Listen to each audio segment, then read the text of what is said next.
أنه لا نحيا بشعار الله الوطن الملك.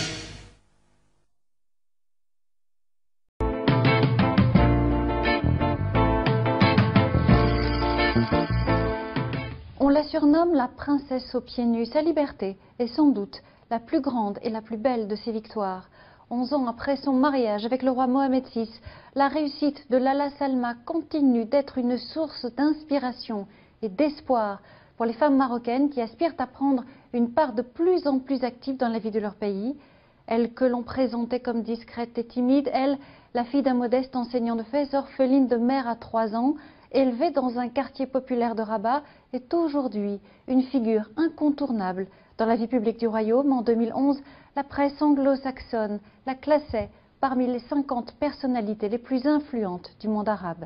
Les témoignages lui prêtent beaucoup d'empathie, d'humanité et de simplicité, mais aussi de l'indépendance et du caractère. En janvier 2013, raconte le magazine Jeune Afrique, on l'a ainsi vu flânant au milieu des conteurs et des charmeurs de serpents avec ses 2 enfants, le prince Moulay Hassan et sa cadette, Lala Khadija, à Marrakech, sur la place Djema El Fna, à l'endroit même où avait eu lieu un attentat 2 ans plus tôt. Sa révolution à elle est douce mais sûre, louée dans tout le pays pour avoir aboli le harem royal et réformé le code de la famille en supprimant toutes sortes de discriminations séculaires infligées aux Marocaines.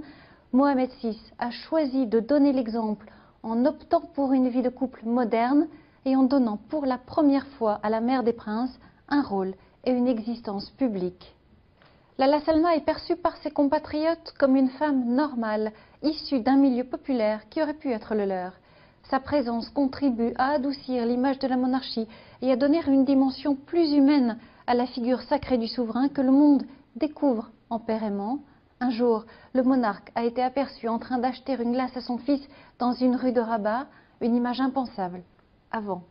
Le roi et son épouse ne vivent pas au palais mais dans une résidence privée à Dar es Salaam, un quartier cossu de la capitale. Selon l'hebdomadaire Al Jarida à Loukra, Lala Salma aime le sport, le tagine aux carottes et conduire sa voiture elle-même. La princesse a la même passion que son mari pour les voyages. Elle a visité l'Irlande, la Chine, l'Égypte ou encore la Grèce. Elle est connue pour semer ses gardes du corps afin de profiter de promenades incognito dans les villes où elle séjourne.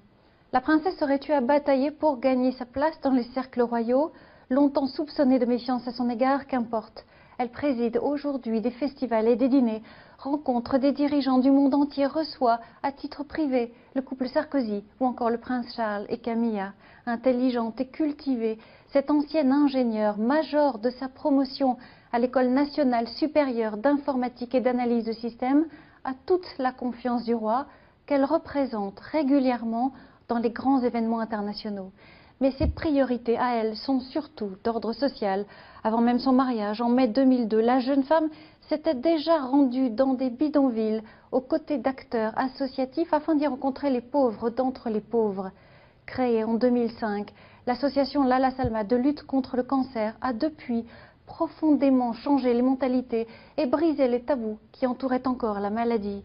Elle a lancé des campagnes anti-tabac, ouvert des centres d'oncologie ultramodernes et des maisons de vie un peu partout dans le pays. La princesse a l'œil sur tout.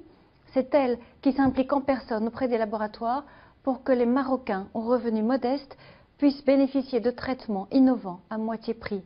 En février 2010, elle a reçu des mains du cancérologue français, le professeur David Kayat, le prix de la Charte de Paris. Tous ceux qui l'ont rencontrée, poursuit le magazine Jeune Afrique, font le portrait d'une femme facile d'accès et respectueuse de chacun. L'épouse du roi Mohamed VI est une vraie personnalité, fermement ancrée dans son époque, capable de prôner ouvertement l'émancipation des femmes arabes et d'appeler à combattre l'ignorance, le fanatisme et le terrorisme à la tribune de l'UNESCO, tout en donnant la priorité à ses rôles d'épouse et de maman. Femme comme les autres ou princesse à part, interroge l'hebdomadaire, les Marocains, eux, célèbrent l'avènement d'une icône.